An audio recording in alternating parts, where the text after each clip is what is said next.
Hello and welcome, and thank you for checking out this podcast. I figured the best way to get us started is to tell you a little bit about myself and how I went from being a shy community pharmacist to turning into a habit coach and course creator, and why any of that has anything to do with you. Well, if you're picking up on the fact that I have a bit of an accent, you are absolutely right. I'm actually from Croatia, which is where I was born. And after a few detours, we finally wound up in Canada, which is where I've been living for the last 23 years of my life, and I've been loving it. Now, in true immigrant fashion, my parents told me once we got here and eventually I was trying to figure out what I was going to do with my life that I could be anything I wanted to be, as long as it was something in healthcare. So, this is kind of how I wound up in pharmacy. Now, although at first I just was kind of going into it because it was kind of something that made my parents happy, I did learn something really crucial in it that I'm not sure if I would have learned in many other professions. And that is the trajectory of what your life looks like after building really, really small habits that are positive or small habits that over time wound up taking you to a different place.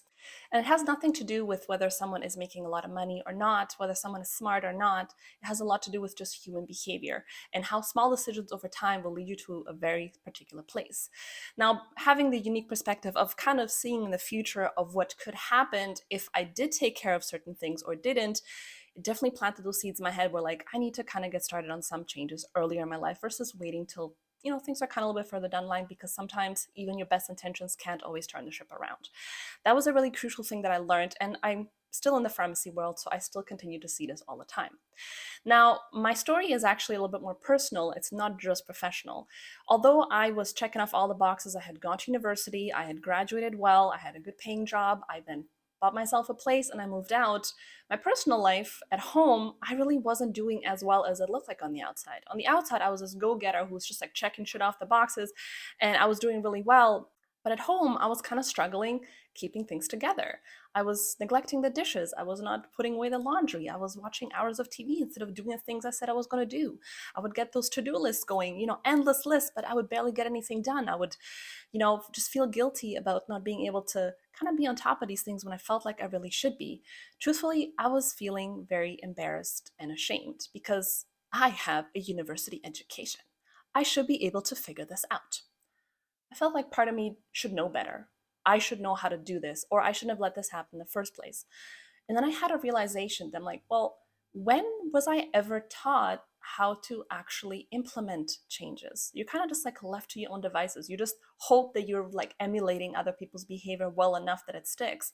But many of us aren't really struggling that much in our personal lives as we do at home, because at home, no one is there to kind of provide us with the structure that we usually have when we are at school, at work, at any other place where there is some external accountability. So most of us find ourselves in this place in our personal lives where we're really just trying to keep our ends met. So I was like, well, your option is to, lay down and die, as I would say, just kind of defeat and accept that, hey, it's just going to be a mess, or you could figure out a solution.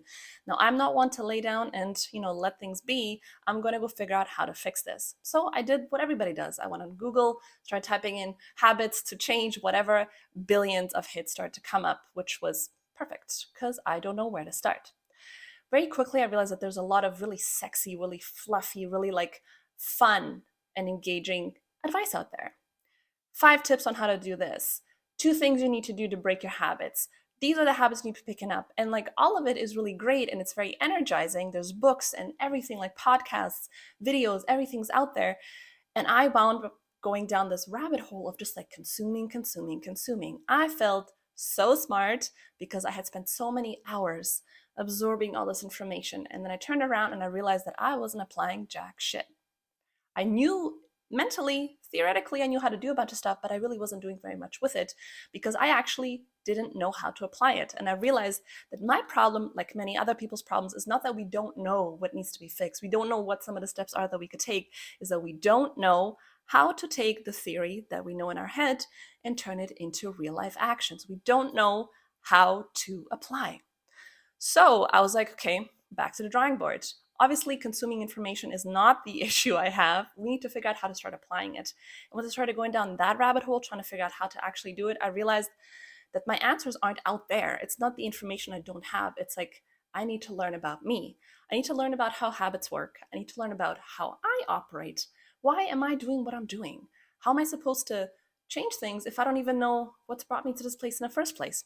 So once I started kind of unraveling all of that, I realized that there is no sexy advice. There is no quick 5 tips on how to get XYZ done. It's going to be a very long journey of asking a lot of questions, trying to figure things out, trial and error, and over time making those small changes that wind up compounding themselves and lead you to actual changes.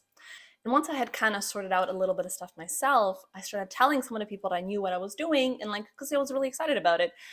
And they started telling me all the things that they were ashamed to tell everybody else. All the things that I felt in my own personal life, other people were telling me about as well, which is that we all are trying to work on personal changes in our life, but we just don't know how. We keep sliding backwards, recycling the same goals and dreams because we don't know how to make it happen.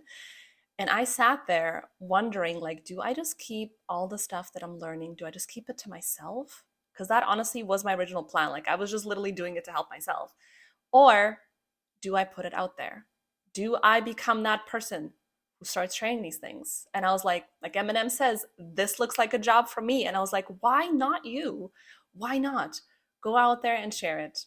And so, even though I was a little bit shy to begin with, honestly, a few years ago, had you told me I'd be sitting in front of a camera recording myself repeatedly, I would have been like, you're crazy. I was definitely not somebody who ever posted anything. But here I am because I'm like, I feel like this could actually help a lot of people.